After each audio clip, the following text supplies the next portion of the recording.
자, 안녕하세요. 부동산 공법 강의하는 고상철입니다. 자, 오늘 시험 모두 잘 보셨죠? 예.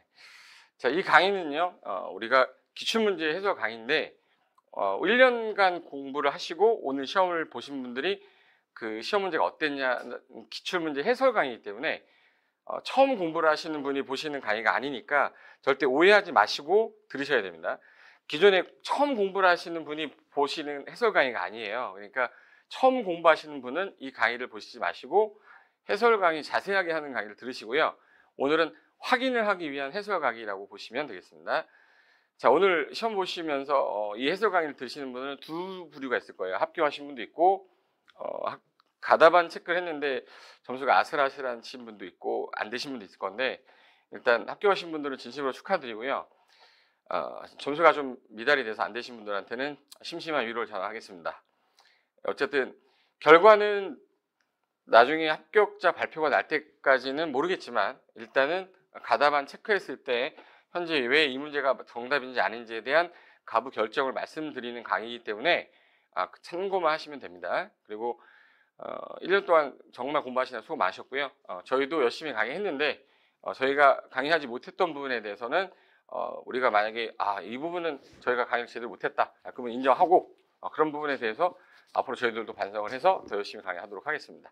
자, 일단 바로 그냥 해설 강의 들어갈 테니까 작년하고 다르게 총평을 간단하게 말씀드리면, 시험 자체가 작년보다 난이도가 약간 올라갔는데 뭐가 올라갔냐면, 어려운 문제, 즉 틀리라고 하는 문제가 공법은 항상 6문제에서 7문제가 나와요. 근데 요번 30일의 시험은 10문제 정도에서 11문제가 나왔기 때문에 실제 시험장에서의 풀 때는 너무 어렵게 느꼈을 거예요. 왜? 어려운 문제가 많이 나오니까. 근데 그 문제를 제가 분명히 말씀드렸어요.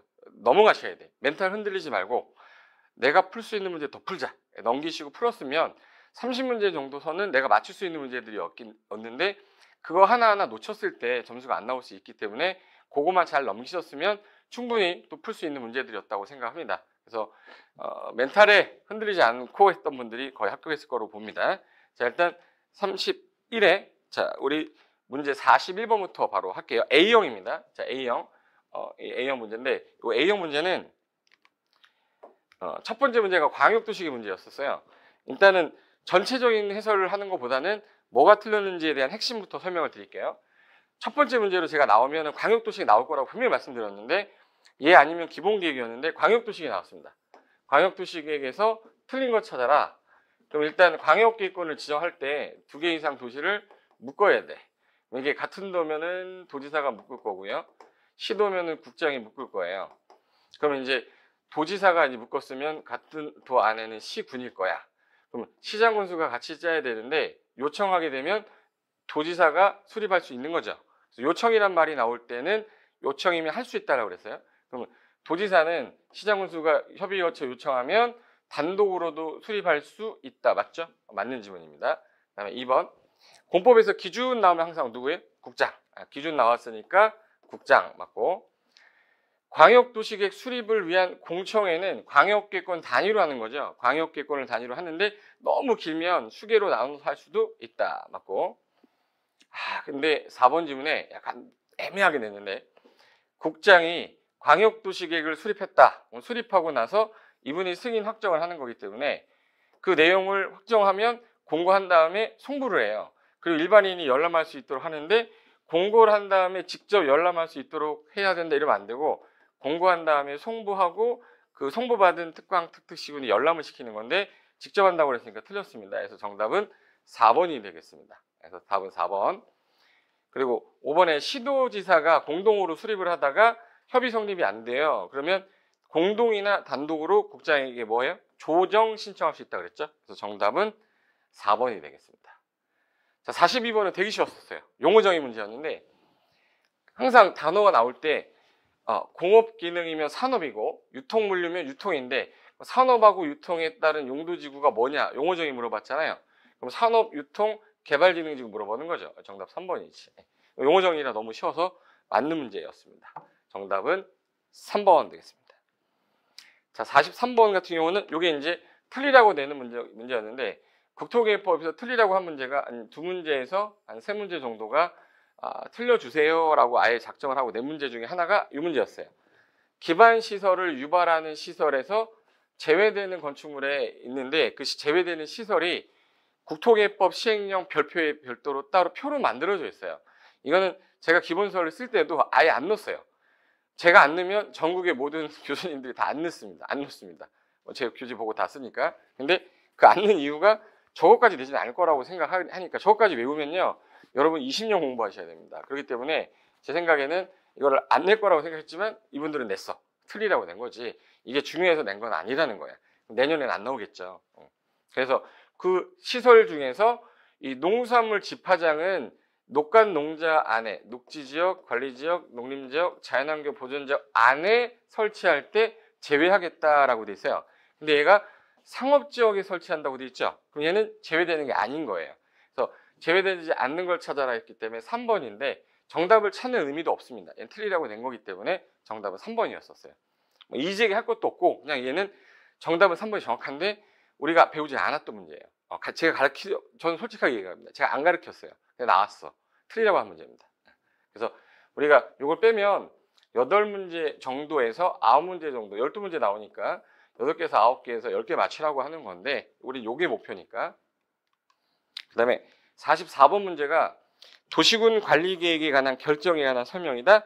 틀린 것 찾아라 할 때 이건 모의고사 때 제가 1회 모의고사 때 냈던 건데 4번 지문 보시면 국토교통부 장관은 중앙행정기관장의 요청이 없어도 국가안전보장상 기밀입니다. 기밀이면 중앙도시계획위원회 심의 거치지 않고도 도시군관리계획 결정할 수 있다. 이게 원래 의협심 할 때 주협심, 주민의견 청취 그리고 협의, 심의 생략사유 중에서 국방상 기밀일 때 중앙행정기관장이 요청한 경우에 하나요 생략할 수 있다. 그래서 가로에 하나요라고 돼 있어요. 근데 요청한 경우 하나요 생략할 수 있는데 요청이 없어도 생략할 수 있다. 그러면 안 되죠. 없으면 안 돼요. 요청이 있는 경우에 하나예요. 근데 이거 틀린 거잖아. 그래서 답이 4번인데 제가 모의고사 냈을 때에는 요청이 없더라도 생략할 수 있다. 그건 틀린 거다 해서 답지문이었는데 여기서는 없어도 이렇게 나왔어요. 저는 없더라도라고 냈었는데 답은 4번이고요. 그리고 이제 1번 지문은 많이 냈던 거죠. 시장운수가 위반한 지구단위 계획은 누가 직접 결정한다? 시장운수가. 그리고 개발제한구역은 누구만 결정해요? 국장만. 맞고. 그리고 시도지사가 지구단위 계획 관련된 거 결정할 때는 지구단위 계획은 건축계획이라서 건축위원회랑 도시계획위원회 공동심의한다. 맞고. 그리고 도시군관리계획 결정의 효력은 뭐 그려주라고 그랬죠? 지형도면 뭐한테? 고시한 날. 그래서 다 봤던 지문이라서 아마 4번 찍어야지 되는 지문이었습니다. 정답은 4번 되겠고요. 그 다음에 45번은 모의고사 때 한 번, 최종 100선에 한 번, 19태에서 제가 한 번씩 냈던 건데 청문사유, 청문사유, 계도, 실토, 해보러 해서 계도실이라고 했는데 계도실을 뭐 할 때? 취소할 때. 그래서 개발행위 허가 취소, 도시공객 사업 시행자 지정 취소, 실시계 인가를 취소할 때는 청문해야 된다. 청문사유를 모두 고른 것. 이번 시험의 특징은요. 박스 준 다음에 옳은 것 모두 골라라, 틀린 것 모두 골라라 이런 유형이었는데 틀린 것 모두 골라라 한 번, 나머지는 다 옳은 것 모두 골라라가 대부분이었었어요. 근데 여기서 개발행위 허가 취소 맞죠? 계도실, 실시계 인가 취소 맞죠? 개발행위 허가 제한 이건 없었어요. 그럼 답은 기억하고 디귿이니까 정답 4번 되겠습니다. 그래서 여기 정답 4번이 나왔었고요. 그 다음에 46번이 취락지구는 잘 안 나와요. 잘 안 나오는데 이거를 또 냈다는 얘기는 이번에도 난이도 조절하려고 낸 것 같은 그런 자연취락지구에서 할 수 있는 게 별표에 있거든요. 국토개법 시행령 별표 22번에 있는 건데 자연취락지구 안에서 건축할 수 있는 게 있는데 이게 그게 아닌 것 찾으래요. 자, 취락지구는 이거는 그걸로 기억하셔야 돼요. 집을 짓고 살아라. 집을 짓고 살아라니까 당연히 단독주택은 되겠죠. 집에 옆에 사람들 모여 사는 거니까 근생 되겠죠. 한의원이라든지 마을에 가는 당연히 되는 거야. 이 둘 중에 하나 고민해야 되는데 집 근처에 없어야 되는 것 중에 하나가 뭐예요? 제일 대표적인 게 사람 죽으면 안 되는 거 뭐예요? 장례식장은 안 돼요. 그래서 답이 1번이고 독주장 허용됩니다. 그래서 답이 1번이었었어요. 그래서 이거는 뭐 그냥 상식적으로 풀어야 되는 그런 문제였다고 보시면 돼요. 그래서 답은 1번이었습니다. 그 다음에 47번 요게 우리 공동구 할 때 제가 의무적으로 설치하는 거 숫자하고 대상지역 하나 외워달라고 그래서 200만 제곱미터를 초과하는 신도시 이렇게 배워했어요. 신도시. 200만 제곱미터를 초과하는 뭐요? 신도시. 신도시는 공동구 반드시 설치하여야 한다고 그랬죠. 근데 이번에도 또 박스 줬어요. 아, 유형이 박스 주니까 체감 난이도가 되게 어렵게 느껴졌던 거야. 내가 풀 때 되게 어렵게 느껴진 거야. 신도시, 공공주택 지구 신도시죠. 정비구역 재신도시고, 그리고 도청 이전 신도시 맞죠. 근데 일반 산업단지는 공장이에요. 신도시가 아니에요. 사람이 들어가서 먹고 자고 하는 지역이 아니기 때문에 여기다가 공동구 전기, 수도, 가스 이런 거 넣는 게 아니란 말이에요. 그래서 답은 기역, 니은, 리을. 기역, 니은, 리을. 여기 있네. 답은 2번이 되겠네요. 그래서 47번의 답은 2번 이렇게 되겠습니다. 47번 답은 2번. 그 다음에 48번이 이제 우리 기본계획 문제인데, 도시군 기본계획의 가장 기본적인 지문을 다 내놓고 이번에는 틀린 것 골라보세요 라고 나왔던 문제인데, 자, 기본계획 문제인데 틀린 것 찾으세요. 이거 우리 항상 풀었던 문제인데 1번부터 볼게요. 자, 시장 군수는 인접한, 붙어있어. 붙어있으면 전부 또는 일부 포함할 수 있다고 했는데, 단 그 장하고 뭐는 하랬죠? 몰래 짜야 돼, 협의해야 돼, 협의. 그래서 기본계획 수립할 때 그 장과 뭐는 해야 된다? 협의해야 된다. 맞지? 그 다음에 기본계획을 위반했는데 얘는 수립 위반 같이 쓴다고 그랬죠? 5년 안에 토지적성 평가했으면 안 해도 된댔죠? 토지적성 평가 5년 내에 했으면 생략할 수 있다. 맞고. 3번 시장 군수가 기본계획 수립할 때 주민 의견도 듣고 지방의 의견 들어야 돼요. 그럼 지방에는 시장 군수니까 시군 의회 의견 들어야 되죠. 맞고. 그리고 시장 군수가 만약에 수립을 했으면 승인권자는 도지사예요. 그러면 도시군 기본계획 변경한다. 이분이 변경 못해요. 승인하는 사람이 누구예요? 도지사야. 그럼 변경하는 거는 누구예요? 시장 군수가 도지사한테 승인 신청해서 도지사가 변경하려면 그 도지사가 직접 지방도시계획위원회하고 지방도시 심의를 거쳐 하는 거지, 도지사하고 협의해가지고 지방도시 심의 거쳐서 하는 게 아니라 시장 군수가 도지사한테 승인 신청을 하면 도지사가 관계행정기관장과 협의한 후에 관계지방도시계획위원회 심의 거쳐야 된다 이렇게 해야 돼요. 그래서 얘는 틀렸다. 그래서 답이 4번 되겠습니다. 5번 타당성 검토 몇 년마다 하죠? 그럼 몇 년마다? 5년마다. 끝이에요. 정답은 4번 되겠습니다. 자, 이제 49번인데 49번도 또 박스 나왔어요. 근데 입지규제 최소구역에 관한 설명이다. 옳은 것을 모두 고르라고 했는데, 옳은 것을 모두 고르라고 하는 문제 또 나오니까 이게 또 어렵게 보이기 시작하는 거예요. 이 박스가 나오면 맨날 우리가 1, 2, 3, 4, 5에서 고르다가 이 박스 유형이 나오니까 이렇게 어렵지 이런 느낌이 오게 되니까 체감 난이도가 높아지는 것 같은 느껴지는 거예요. 그러니까 이번에 출제위원들은 그러니까 난이도를 높게끔 하려고 작정을 했다라는 게 보이는 거죠. 그럼 이제 옳은 것을 모두 골라라. 무슨 규제? 입지규제 최소구역. 자, 1번부터 기억부터 가볼게요. 도시군 관리계획 결정원자는, 자, 결정원자입니다. 입지규제 최소구역은 결정원자가 도시군과 결정하는데, 그 사람이 바글바글한 도심이나 부도심 또는 생활권 중심 지역에 사람 바글바글한 지역의 전부 또는 일부를 입지규제 최소구역으로 지정할 수 있다. 맞죠? 맞죠? 그러면 기억이 맞는 거니까 기억 들어간 거 요거, 그 다음에 요거. 그러면 4번은 답이 아니겠죠. 일단 그럼 니은 입지규제 최소구역에 대해서는 주차장법에 따른 부설주차장 기준 적용하지 아니할 수 있다. 완화해 준댔잖아. 대규모로 완화해 주겠다. 그럼 맞죠? 그럼 니은도 맞아.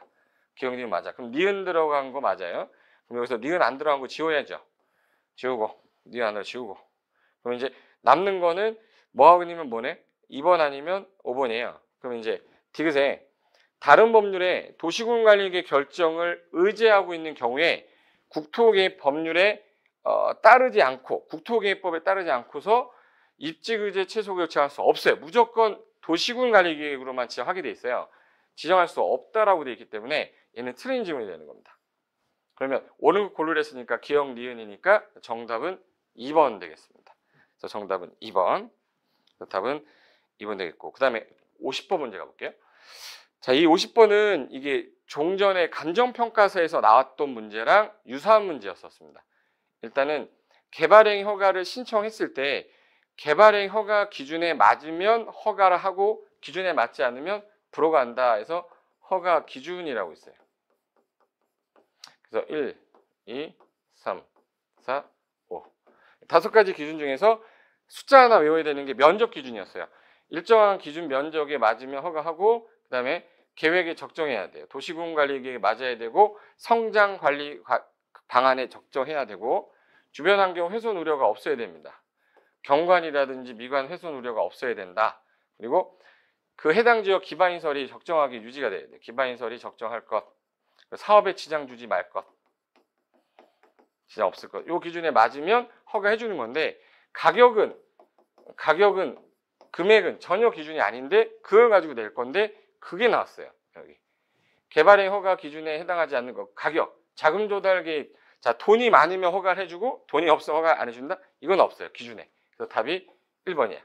여기 자금 조달 계획이 목적 사업의 실현에 적합하면 그러면 돈이 많으면 허가를 해주고 돈이 없으면 안 해준다? 이런 게 아니라는 거야.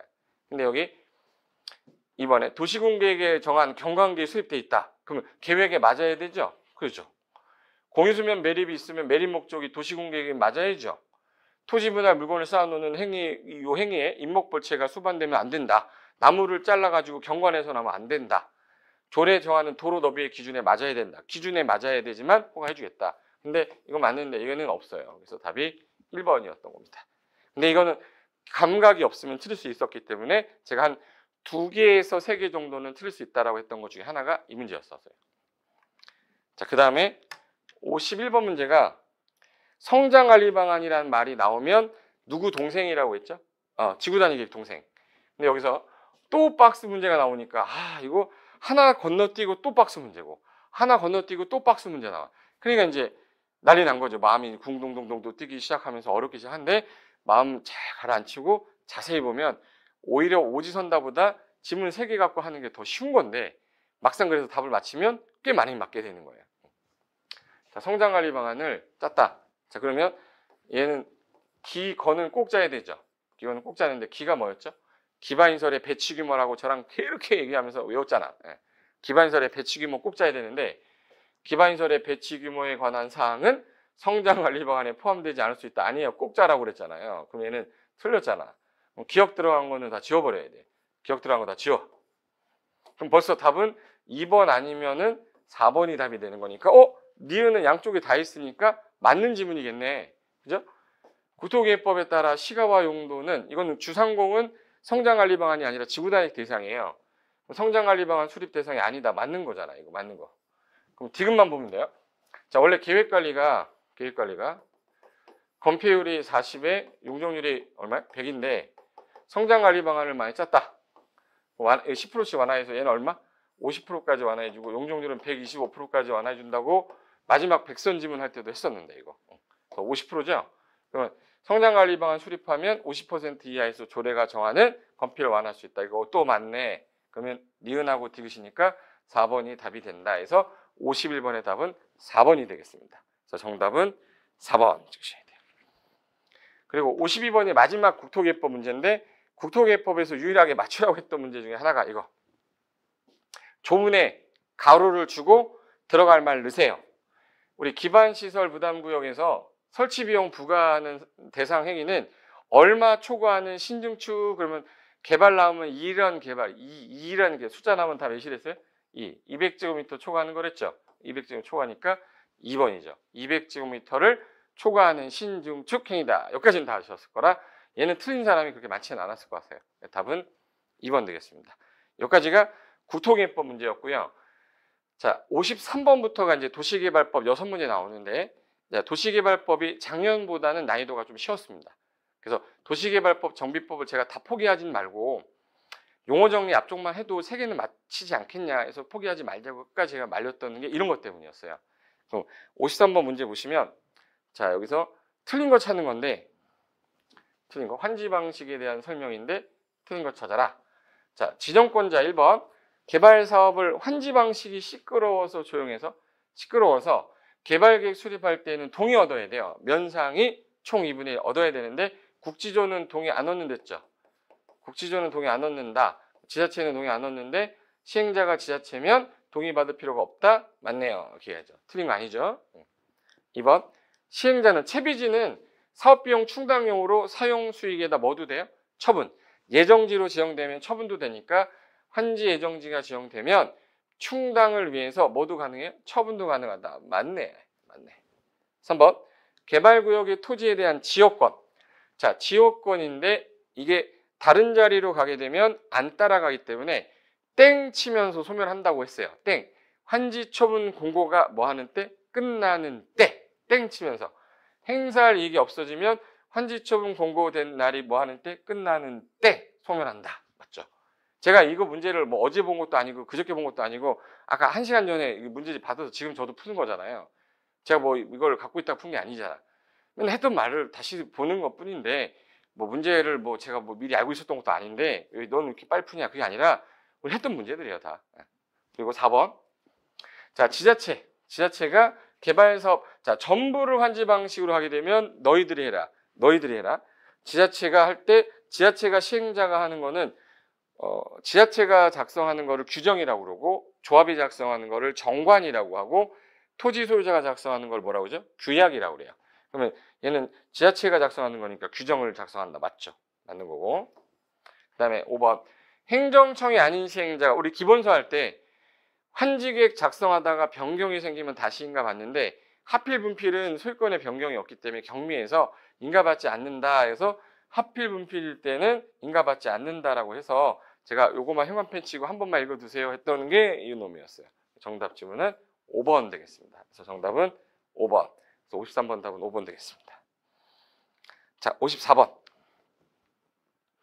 실시계획에 관한 설명이다. 틀린 거 찾아라 했는데 우리 실시계획에 뭐 들어있냐 하나 외워달라고 했던 게 개발구역 지정되는 순간 도시지역과 지구단위계획구역으로 본다. 그래서 지구단위계획은 개발계획에 들어가요, 실시계획에 들어가요. 그러면 실시계획에 들어간다고 그래서 실시계획에 틀린 거 찾아라 할 때 실시계획에는 뭐 들어가요? 뭐 지구단위 포함된다. 이거 꼭 기억했죠. 나왔잖아 또.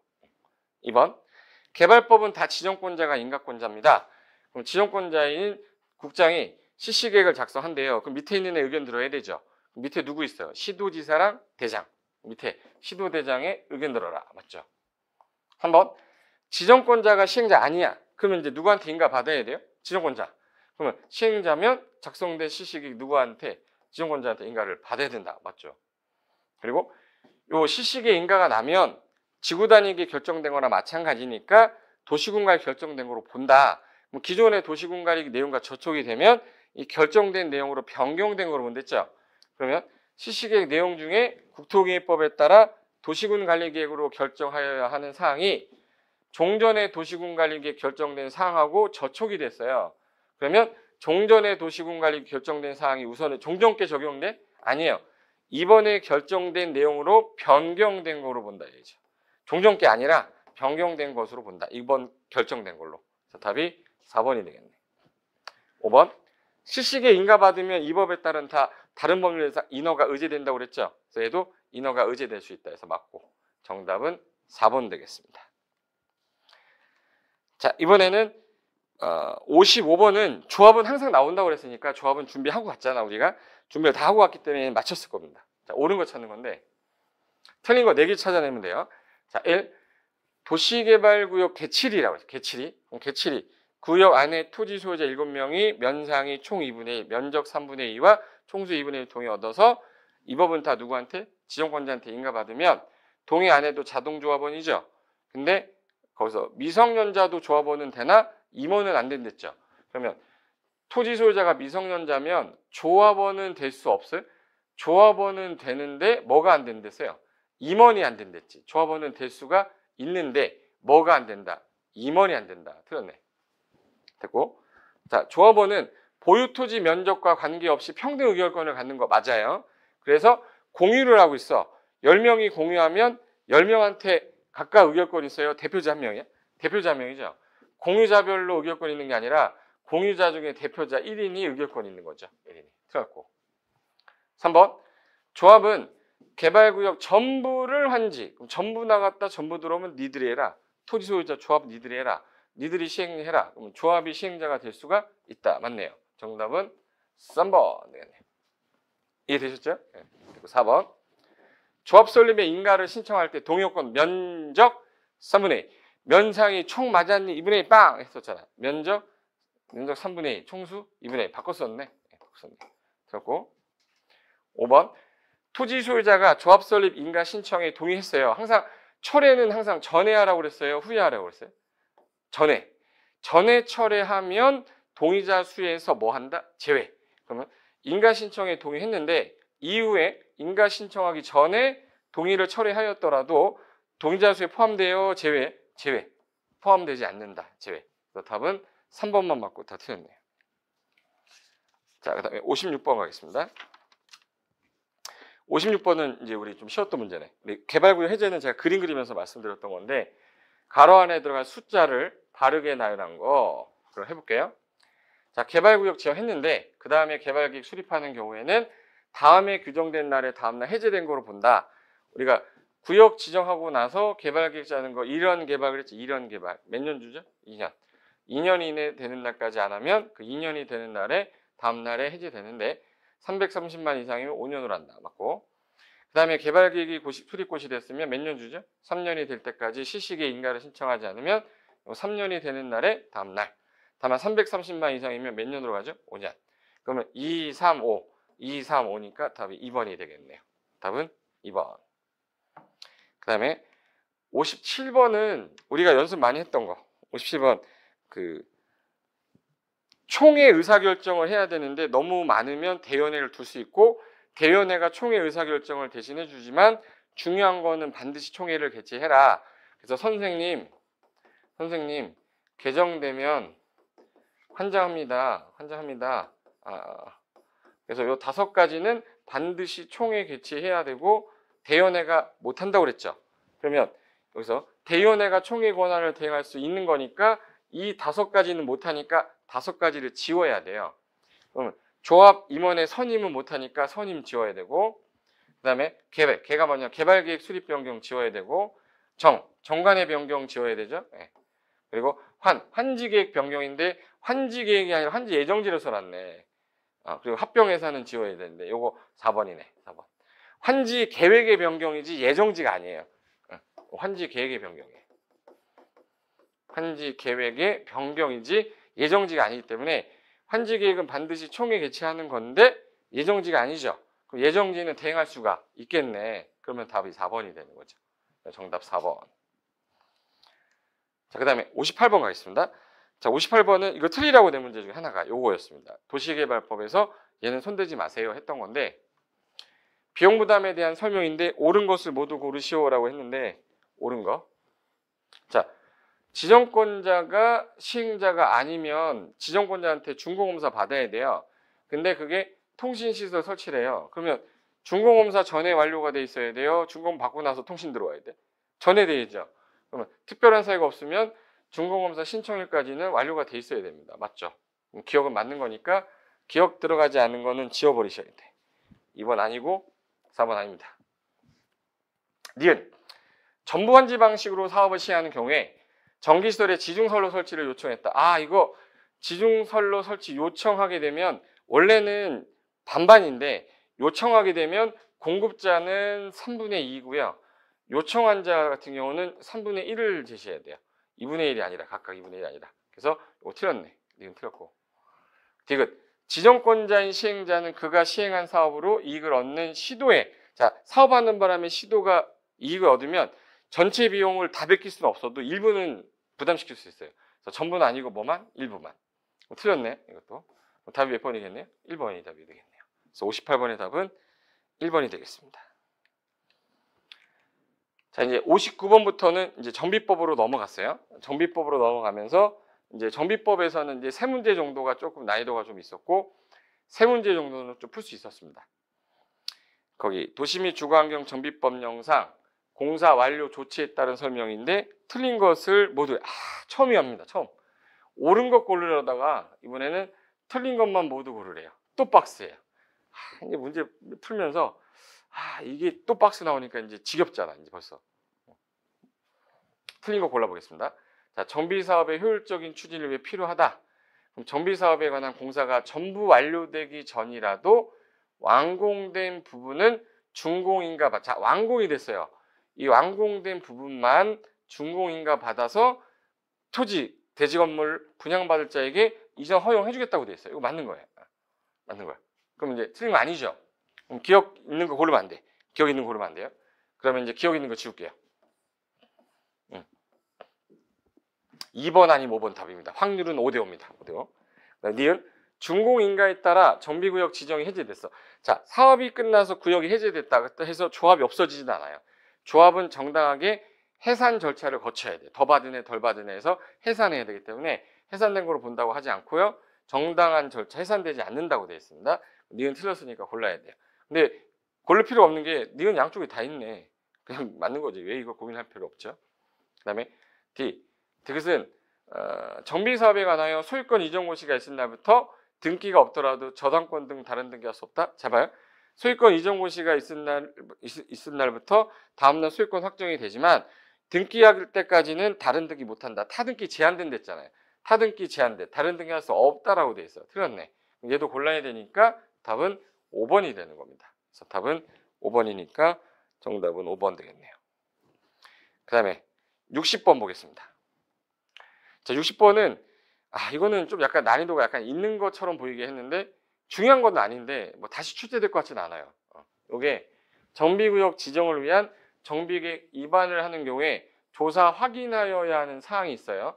거기 사항 중에 명시된 게 여러 가지가 있는데 아닌 것 고르라는 거예요. 그럼 거기서 자, 정비 사업을 해서 정비계획 하려면 주민들이 어떻게 됐는지 산업 현황 조사해야 되고 그 안에 건물 소유 현황, 토지 건물의 가격, 주변의 교통 상황 보는데 의견은 조사 사유가 아니에요. 이거 조사를 왜 해? 의견을. 조사 사유가 아니기 때문에 답이 2번인데 이거는 외워서 푸는 게 아니라 상식으로 푸는 문제 같은 형태였었어요. 답은 2번입니다. 뭐 중요하지도 않고. 요거는 이제 유일하게 우리가 수업 시간에 많이 외웠던 거. 이거 안 외우면 진짜 집에 못 갑니다 하면서 외웠던 건데. 자, 61번은 잘 보세요. 조합 설립할 때 동의요건이니까 자, 재개발 사업인데 추진위원회가 조합 설립할 때 총수가 중요하니까 총수는 얼마? 4분의 3. 면적은 2분의 1. 그리고 재건축은 추진위원회가 조합 설립할 때 주택단지 안도 있고 밖도 있댔죠. 주택단지가 아닌 지역이면 총수는 얼마? 4분의 3. 면적이 2분의 2가 아니라 3분의 2. 4분의 3, 2분의 1. 그리고 4분의 3, 3분의 2. 그럼 답은 1번이 되겠네. 그래서 이게 정답은 1번이었던 겁니다. 우리 연습 많이 했던 거라서 이거는 거의 다 대부분이 맞췄을 것 같습니다. 자, 62번. 62번 같은 경우는 요거는 좀 난이도가 약간 있었던 관리처분 계획 내용인데 틀린 거 찾는 겁니다. 요거 관리처분이 오히려 시험에 많이 나오기 때문에 좀 자주 받으러 했던 거였는데 요거 관리처분 계획. 1번. 이거 당연한 거 써놨는데 정비사업 시행하면서 조성이 된 대지야. 그러면 건축물이야. 그럼 관리처분 계획 따라 그대로 처분 관리해야 되죠. 당연한 거 써놨어요. 이거. 2번. 사업 시행자는 정비사업 시행으로 건설된 자 사업이 다 끝나서 건설이 됐어요. 그 건축물을 관리처분 계획에 따라 그 사람한테 공급하는 거. 이게 원칙이죠. 네, 맞고. 3번. 환지를 공급하는 방법으로 시행하는 건데 원래 땅 주는 건데 주거환경 개선 사업 하다 보니까 주택을 짓게 된 거예요. 그럼 이 주택을 분양하는 건데 우리 주택법에 분양을 하는 그게 아니기 때문에 주택법에도 불구하고 시장군수한테 승인받아서 따로 정할 수 있게 해놨습니다. 이걸 두지 않으면 애매해지기 때문에 규정이고 그 다음에 사업 시행자는 분양 신청을 받은 후 자 예를 들어서 1000세대를 졌는데 분양 신청이 700명이 들어왔어요. 그럼 300세대는 일반 분양해야 돼요. 조합원이나 아닌 자한테. 그래서 자녀분이 있는 경우에 사업 시행으로 정하는 목적을 위해 그 자녀분을 조합원이나 토지 등소자 이외의 자한테도 분양할 수 있다. 이걸 일반 분양분이라고 그래요. 일반 분양분. 그리고 5번. 조합이 재개발 임대주택의 인수를 요청하는 경우에는 국장이 우선하여 인수한다. 아니에요. 이 요청은 지자체한테 해야 돼요. 지자체면 시군구한테 인수를 하게 되고 얘네가 돈이 없다. 그러면 이제 국장이 LH한테 인수하게 되면 LH에 인수하게 하는 겁니다. 그러니까 지자체한테 하는 거지 국장이 아닌 거죠. 답이 5번이었습니다. 요게 좀 어려웠던 거예요. 5번 지문이. 62번의 답은 5번 되겠습니다. 그 다음에 63번. 이건 이제 주민대표회의. 처음으로 이제 주민대표를 한 문제 냈는데 조합이 사업을 하는 거지 주민대표회의가 사업을 하는 건 아닌데 주민대표회의에 관한 설명이 처음으로 한번 나왔어요. 자, 틀린 거 찾아라. 자, 우리가 하면은 추진위원회 구성하고 조합 설립하는 건데 토지 등 소유자가 시장운수 등이 좀 해주세요. 또는 주공동의 해주세요. 그러면 우리 의견을 제시하기 위해서 주민대표회의를 구성해서 얘네들이 의견 제시하는 거예요. 그래서 사업 시행을 원할 때 정비구역 지정 고시 후에 주민대표회 구성해야만 합니다. 이렇게 돼 있어요. 그래서 5명에서 25명 사이로 둡니다. 5명에서 25명 이하에서 두는데 그 장이 하나 있어야 되기 때문에 2개가 나와서 싸우면 안 되니까 과반수 동의 얻어야만 되고 위원장 1명하고 부위원장 각 1명하고 감사는 3명이야. 둔다. 맞고. 5번이 상가 세입자는 시행자가 건축물의 철거에 관한 사항에 관하여 시행 규정을 정할 때에는 의견을 제시할 수 있다. 여기 의견을 제시할 수 있다라고 돼 있는데 없다라고 돼 있죠. 상가 세입자도 사람인데 의견 제시할 수 있다 해서 시행 규정 정할 때 의견 제시할 수 있다 해서 5번이 틀렸습니다. 63번 답은 5번. 자, 64번으로 가볼까요? 64번은 이거 우리 기본 이론할 때 제일 많이 했던 것 중에 사업 시행 계획 내용 중에서 조심할 거는 가로인데 가로가 나왔어요. 이게 재건축 사업을 할 때 사업 시행자가 작성하는 사업 시행 계획 내용이 쭈르륵 나오는데 가로 열고 제외하는 것 중에 하나가 여기 임대주택 건설 사업은 재건축에서는 임대주택 건설 사업을 안 해요. 그래서 임대주택 건설 사업 계획은 어느 사업에서 재건축 사업에는 포함되지 않아. 그럼 포함되어야 하는 사항이 아닌 것 찾으려 했으니까 3번이 답인 거거든요. 아예 저거를 다이렉트로 내기가 아까우니까 한 문제로 낸 거예요. 그래서 이거는 이제 한 번 정도 그냥 기억해 두시고 하실 문제였던 거고 정답은 3번 되겠습니다. 됐고 이제 65번부터는 이제 주택법으로 바뀌는데 우리 주택법은 여러분이 이제 항상 문제 풀 때 건축법 먼저 풀다가 주택법이 먼저 나온다고 제가 모의고사 때는 건축법부터 풀지만 실제 시험에서는 주택법이 먼저 나온다고 그랬잖아요. 근데 주택상한사채가 나왔는데 채권 중에 제일 중요한 게 주택상한사채라고 그랬는데 올해는 주택상한사채가 나왔습니다. 틀린 거 찾으라고 그랬는데 사채는 누가 발행하냐가 중요하댔어요. 한국토지주택공사 아니면 등록업자. 그러면 한국토지주택공사는 발행할 수 있다. 맞죠? 상환 들어가면 항상 무슨 식이요? 기명. 너한테 주겠다. 주택상한사채는 기명증권이다. 맞고. 명의 변경하려면 원부에 있는 거 이름을 바꿔야 되죠. 그래서 명의 변경을 하려면 성명 주소를 어디? 원부에 기록하는 방법을 한다. 맞고. 4번. 발행 조건에 따라 주택을 나중에 건설해서 사채권자한테 상환해 줘야죠. 맞고.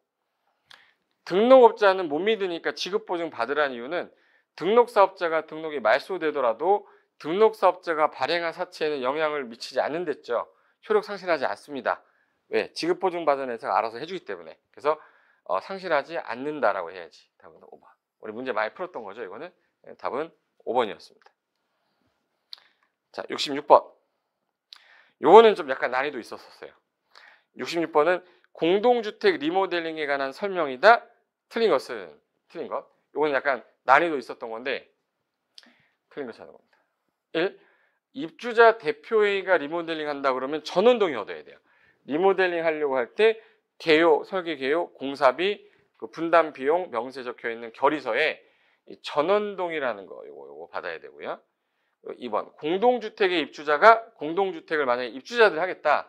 그럼 요거 리모델링은 기능을 증축하거나 대수선하는 거기 때문에 증축 대수선은 뭐 받아야 되죠? 허가 받아야 되죠. 그래서 시군구로부터 뭐 받아야 돼? 허가를 받아야 된다. 맞고. 3번 사업비에 관한 사항은 세대수 증가되는 거는 리모델링 할 때 요거는 권리변동에 포함될 필요가 없다라고 되어 있어요. 요게 권리변동에 포함되지 않는다라고 해놨잖아요. 그래서 요 부분이 요게 그 0 몇 조더라? 시행 0에 있는 건데 사업비에 대한 사항이면 비용이 관련된 거기 때문에 요거는 권리변동 계획에 반드시 포함하여야 한다 해서 포함되지 않는다가 아니라 포함하여야 한다. 이게 비용에 관한 거라서 더 틀렸습니다. 4번 증축형 리모델링을 한다. 증축형이라는 거는 세대수가 늘어나는 거기 때문에 요거 위험하기 때문에 반드시 안전진단 해야 됩니다. 그래서 안전진단이 2번 나오는데 재건축에서 안전진단 1번, 리모델링에서 안전진단 1번 나와요. 그 다음에 수직 증축형 리모델링일 때는 우리 14층 이하는 2계층까지 15층 이상은 3계층까지 가능하잖아요. 그럼 14층 이하니까 14층 이하죠. 12층이면 2계층까지 가능하다. 맞죠? 정답은 3번 되겠습니다. 정답은 3번. 자, 67번 가볼게요. 요 용어 정의가 우리가 제일 많이 맞출 수 있는 거라서 용어 정리 꼭 공부하자고 했는데 헷갈리게 하나 나왔어요. 되게 쉬웠던 것 같으면서 헷갈린 거. 자, 일단 옳은 거 찾는 건데, 건축법 시행령에 따른 다중생활시설은 준주택에 해당하지 않는다. 자, 준주택 그러면 다기노라고 그랬죠. 다기노. 다중생활시설, 기숙사, 노인복지주택, 오피스텔인데 다중생활시설은 준주택에 해당하죠. 해당하지 않는다가 아니라. 틀렸고. 자, 이 주택 도시 기금받았는데 국민주택 규모 이하다. 그럼 국민주택이잖아요. 지원받았는데 1세대당 84제곱미터 85 이하죠. 그러면 국민주택이잖아. 맞네. 근데 3번을 딱 보고 간선시설이란 도로, 상하수도, 전기가스, 통신, 난방 등을 말한다. 여기서 맞다라고 생각하면 안 되는 게 주택 단지 안에 있는 도로랑 단지 바깥에 있는 도로를 연결할 때 요거를 우리는 뭐라고 그래요? 간선시설이라고 그래요. 요 안에 있는 건 기간시설이라고 그래요. 그러면 단지 안에 있는 기간시설하고 바깥에 있는 기간시설 연결할 때 간선이죠. 여기도 도로, 여기도 도로, 여기도 도로지만 요 놈만 간선시설이에요. 그럼 도로, 상하수도, 전기, 가스가 다 간선시설이야? 이것만 간선시설이에요. 얘는 간선시설이 아니란 말이에요. 그래서 요 등으로서 연결하는 거, 연결한다. 이 표현이 있어야지 맞는 거라서 이게 틀린 겁니다. 자, 방범설비는 사람이 없으니까 뭐예요? 부대시설이고 5번에 주민 공동시설은 사람이 있는 거죠. 이용하는 거니까 뭐예요? 복리. 위아래 바뀌었네. 그래서 답은 2번만 맞고 다 틀렸습니다. 이건 다 맞히셔야 되는 문제였습니다. 자, 그 다음에 68번. 요게 지문 2개는 괜찮은데 지문 하나 때문에 애매한데 또 답은 또 낼 수 있어요. 답은 낼 수 있는데 또 박스 나오니까 여기 옳은 것으로 모두 또 고르래요. 또 이게 박스 나왔잖아요. 자, 일단 우리가 등록 기준이라고 그래서 등록 기준 그러면 연간이죠. 연간 20만 이상을 하게 되면 국토부 장관한테 등록을 하고 건설을 해라. 등록을 하되 국가 등은 믿어서 못 믿어서? 믿어서 얘네는 등록하지 않는다 이렇게 했었는데. 근데 1번에 기억에 한국토지주택공사면 믿어예요? 못 믿어요? 믿어잖아요. 국가 등이니까. 그러면 얘네들이 연간 10만 이상의 대지를 조성한다? 등록해야 돼? 안 해도 돼? 안 해도 되죠. 국가 등이잖아. 근데 하여야 한다 했으니까 틀렸죠. 그러면 얘는 틀렸으니까 기억 들어간 걸 지우셔야 돼요. 그럼 이제 지우니까 일단 2개로 줄어졌잖아요. 2개 줄었어. 니은 세대수를 증가하는 리모델링 주택조합이 그 구성원을 구성할 때 등록사업자 공동으로 시행할 수 없다. 자, 우리가 리모델링 주택조합인데 얘가 세대수를 증가하는 거면 건설사업으로 봐요. 그러면 이거는 공동 시행할 수 있다라고 돼 있어요. 있다. 그럼 이것도 틀렸네. 그럼 니은 지워야죠. 그럼 누구밖에 없어요. 그러니까 2번밖에 없기 때문에 얘가 이제 답인데 요 규정까지는 이건 시행령에 있는 거란 말이에요. 이거는 이제 모르는 지문인데 어쩔 수 없이 그냥 2번 찍고 나와야 되는 거예요. 어차피 답이 나왔기 때문에 이거 건설공사를 시공할 수 있는 등록사업자가 최근 3년간 300세대 이상의 공동주택을 건설한 실적이 있다면 6계층까지 건설할 수 있다고 돼 있어요. 그러면 7계층인 주택 건설할 수 있다는 6계층 이상이니까 7계층이면 그럼 가능한 거죠. 그럼 맞는 거죠. 그럼 옳은 거 고르라고 했으니까 디귿이 맞는 거라서 답이 2번이 되는 거였습니다. 그래서 답은 2번. 그 다음에 69번 가볼게요. 자, 69번은 우리 이거는 많이 봤던 유형이라서 별로 안 틀렸을 건데 지역주택 조합이 설립 인가를 받은 후는 조합원의 지위 교체, 신규 교체 가입이 안 돼요. 신규 가입이 안 되는데 가능한 경우가 있고 충원할 수 있는 경우가 있는데 해당하지 않는 걸 찾으래요. 뭐 조합원이 사망했거나 충원하는 가능한데 사망한 경우엔 가능하고 무자격자 판명돼서 상실하면 가능하죠. 단 조합원 수가 예정 세대 수를 초과하지 않는 범위에서 추가 모집 승인 받으면 가능한데 이게 탈퇴하는 바람에 예정 세대 수의 50% 미만 사업 계획이 바뀌어서 예정 세대 수의 50% 미만이면 가능해요. 근데 탈퇴하는 바람에 예정 세대 수의 50% 미만이 돼야 되는데 60%면 50% 미만이 아니죠. 그럼 충원할 수가 없어요. 그러니까 얘가 4번이고 얘는 사업 계획 승인 과정에서 예정 세대 수가 바뀌는 바람에 예정 세대 수의 50% 미만 됐잖아. 그럼 얘 가능한 거예요. 그러니까 4번이 안 되는 거지. 그래서 정답이 4번입니다. 요거까지가 조금 괜찮았는데 70번에 감리라는 게 나왔어요. 감리. 공법에서 감리 처음 나왔습니다. 감리자 처음 나왔는데 이거는 완전 난이도 조절하려고 낸 것 같아요. 처음 냈는데 출제위원도 제가 볼 때는 뭐 이렇게 중요하다고 생각지는 않지만 이걸 한번 풀어봐라라고 냈는데 요거는 제가 볼 때는 이제 틀리라고 낸 문제입니다. 뭐 중요한 건 아니지만 답이 왜 이건지만 말씀드릴게요. 옳은 것을 모두 골라라. 또 박스 나왔습니다. 자, 사업계 승인권자는 감리자가 업무하다가 위반한 걸 봤는데 묵인했어요. 친구라. 그럼 이건 벌 받아야 돼서 1년 범위 내에서 감리 업무 제한할 수 있어요. 2년이 아니라. 몇 년? 1년. 틀린 겁니다. 1번 기억 들어간 거 지워야 돼요. 벌써 이제 또 50%로 줄었네. 확률.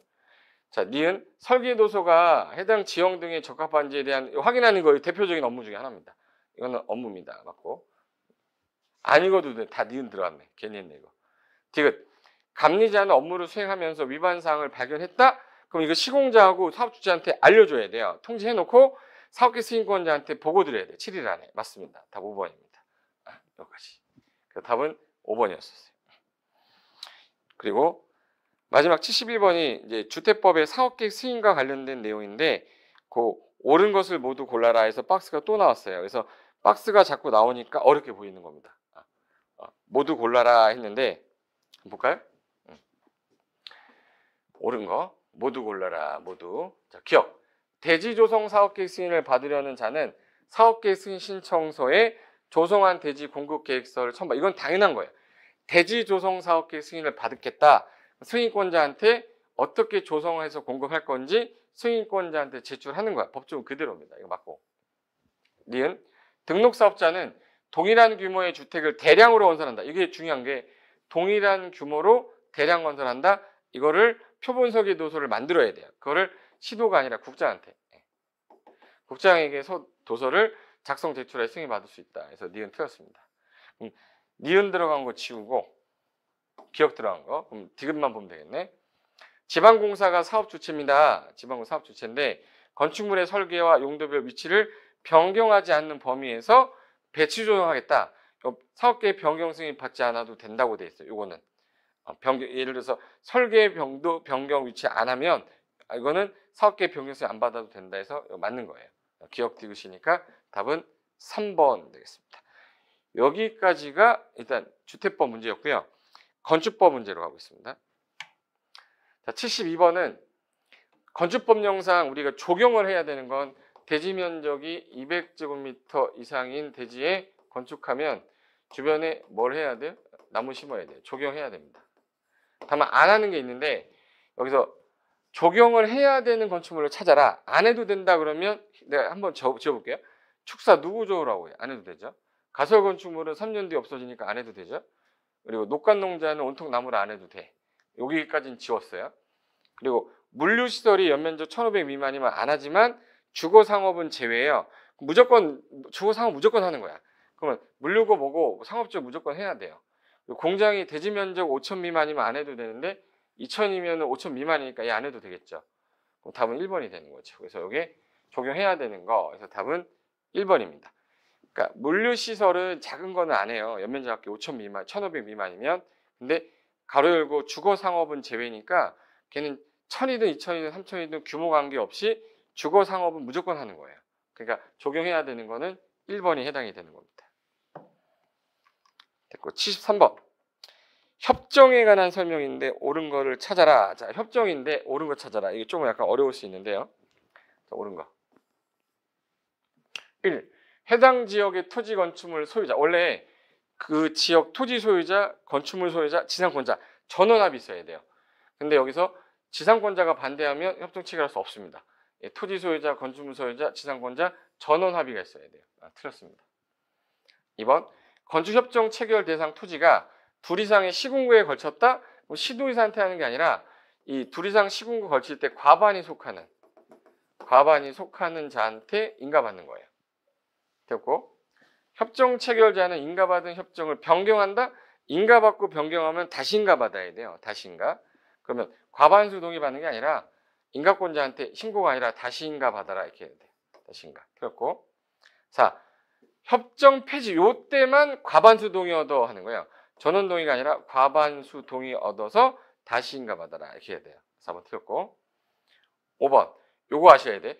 건축 협정에서 달리 정하지 않는 한, 별도로 규정을 두지 않으면 그 공고된 후에 협정구역의 땅을 사면 그대로 포괄 승계해야 돼요. 그럼 권리를 그대로 협정 체결자로부터 이전받으면 그대로 따라가야 됩니다. 그래서 5번만 맞고 나머지는 다 틀린 겁니다. 그래서 73번의 답은 5번이 되겠네. 됐고.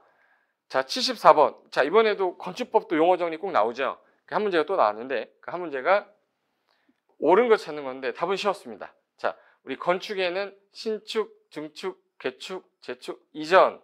그럼 이전하는 거는 건축에 해당한다. 맞죠? 답 1번입니다. 2번이고, 2번 고층 건물 조심하라고 한 게 우리가 고층 그러면 고3, 30층 이상이거나 또는 110m 이상 둘 중에 하나죠. 30층 이상 이거나, 이고가 아니라 이거나죠. 이거나 높이가 110m 이상이어야 되죠. 틀렸고, 건물이 천재지변으로 멸실이 됐는데 정전 규모 내로 가야 되는데 연면적에 늘리면은 이건 증축되죠. 이건 개축이 아니라 재축이 아니라 늘렸으니까 틀렸고. 자, 주요 구조부를 해체하여 같은 대지 위치 옮기면 이전이 아니라 해체하지 않고 옮겼을 때가 이전이죠. 해체하지 않고 이렇게 해야지. 5번. 기존 건물이 있는 대지에서 자, 내력벽을 증설하는 바람에 건축 면적이 늘어났다. 그럼 대손이 아니라 뭐라고 그러죠? 증축이라고 그래요. 건축 면적, 연면적, 높이, 층수 어느 하나라도 늘면은 뭐예요? 증축이라고 그래요. 증축. 자, 그래서 답은 1번이었고, 그 다음에 75번은 요게 이제 생각을 좀 많이 하게 하는 문제였는데, 75번은 자, 갑은 A도 B군에서 숙박시설을 자, 사용 승인을 만약에 받은 바닥면적이 3천이다. 그럼 이거 보세요. 요게 3, 예를 들어서 바닥면적이 다 더했더니 3천이래. 1000인가 봐요. 숙박시설이래요. 숙박시설인데 용도 변경할 때 틀린 것은 우리가 자산 전문가, 영교가 금방 죽었다 근주고. 그래서 우리 영업사원 이름이 뭐였죠? 판운숙. 남편 이름이 문종관. 뭐가 아파서요? 위가 아파서. 누구 찾아가요? 의대교수, 누교수. 야, 오랜만이다. 그리고 근생 1종, 2종.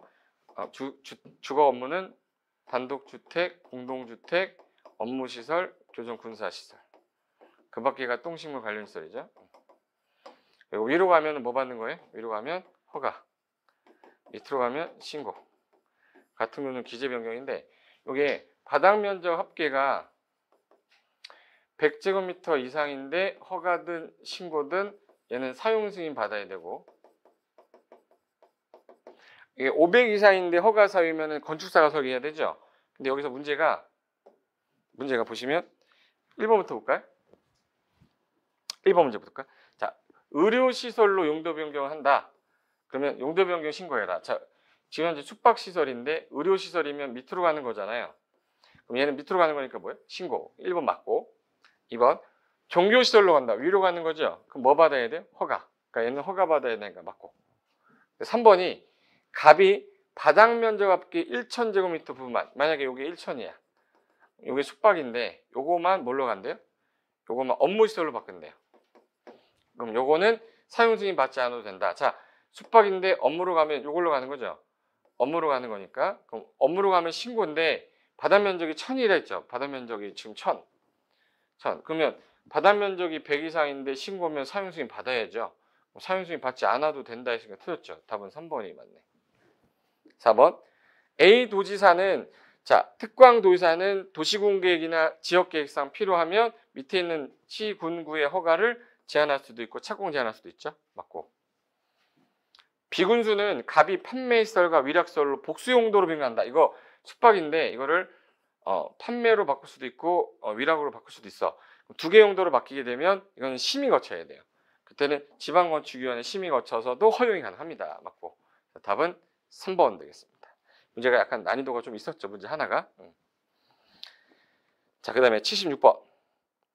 갑은 A광역시 B구에서 자 20층의 건축물을 건축하는데 연면적이 20층짜리고 연면적이 5만 제곱미터인데 신축을 한답니다. 그러면 허가를 누구한테 받냐? A광역시장이에요, B구청장이에요. 그러면 허가권자는 원래는 특특시군데 21층 이상이면 특광이고 10만 이상이면 특광인데 21층도 안 됐고 10만도 안 됐으니까 누가 허가권자래? B구청장이죠. B구청장. B구청장. B구청장이니까 갑은 B구청장에게 뭘 받아야 된다? 허가 받아야 된다. 맞죠? B구청장 허가 받아. 맞죠? 2번 갑이 건축 허가를 받은 경우에도 해당 대지를 조성하기 위해서 자 건축 허가를 받았어요. 해당 대지를 조성하려고 높이 5m의 옹벽을 축조한다.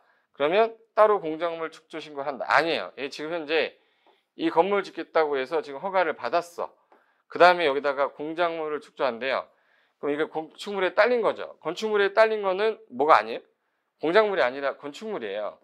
건축물이니까 이 건축 면적 증가로 봐서 허가 받으셔야 되는 거야. 공작물 축조 신고하는 게 아니라 허가 받는 거지. 답은 2번이 되는 거네. 3번 갑이 건축 허가를 받은 이후에 공사 시공자를 변경한다. 시공자 변경할 때는 신고 사유죠. 맞고. 갑이 허가를 받은 경우에도 A광역시장은 야야야 여기 건축계획 도시군계획이나 지역계획상 필요하면 야 허가하지 마 라고 해서 이미 허가를 받았어도 착공 제한할 수 있다. 맞죠? 5번 공사감리자는 필요하다고 인정이 되면 시공자에게 야 상세 시공도면을 작성하도록 요청할 수 있어요. 감리자는 필요하다 그러면 이게 연면적이 5천 이상일 때 연면적 5,000제곱미터 이상일 때에는 상세 시공도면 줘봐라고 할 수 있는데 이게 다중이용 건축물일 때면 이렇게 나온 건데 연면적이 5만 제곱미터면 5,000제곱미터 이상이죠. 그래서 상세 시공도면 요청할 수 있습니다. 해서 맞고 그래서 답은 2번이 됩니다. 이거 몰라도 이게 틀렸잖아요. 이거는 단순하게 건축물이 아니라 옹벽을 축조할 때 옹담이 2m 초과니까 신고는 맞지만 건축물에 딸려 있을 때는 공작물이 아니거든요. 그래서 답이 2번이었다. 77번은요. 면적 산정이죠. 면적 산정. 면적 산정에 관한 설명인데 옳은 거. 이거 우리 많이 풀었던 거네. 옳은 거. 자, 공동주택인데 지상에 폐기물 보관합니다. 이거는 어쩔 수 없이 놓은 거라 바닥 면적에 산입하지 않는다. 틀렸네. 지하에 있는 기계실, 전기실 면적은 용적률 산정할 때 연면적에 산입한다. 자, 지하는요. 연면적에는 들어가는데 용적률 산정할 때는 산입하지 않는다. 용적률 산정할 때. 그리고 높이 제한할 때 1층 전체를 필로티가 돼 있다. 얘는 높이 안 넣어요. 그러면 건축물의 높이는 필로티의 층고를 제외하고 산정한다. 이게 무슨 말이냐면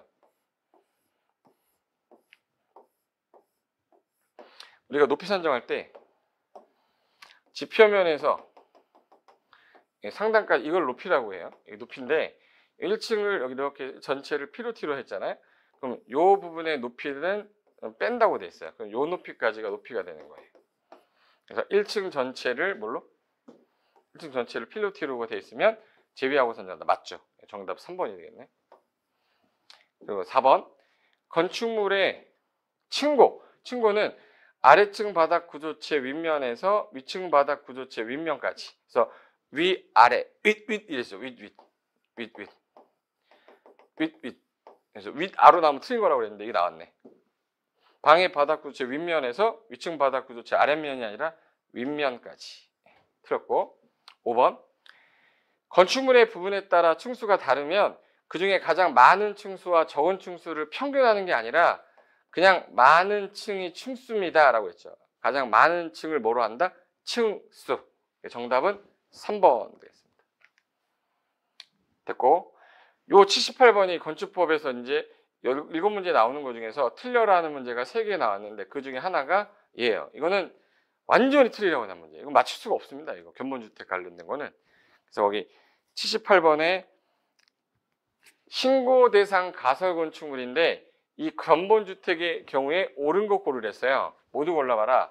일단 가설 건축물의 경우에는 규제를 안 받는 게 되게 많은데 유일하게 대지도로 관계는 적용해요. 이게 주차장이 들어가야 되기 때문에.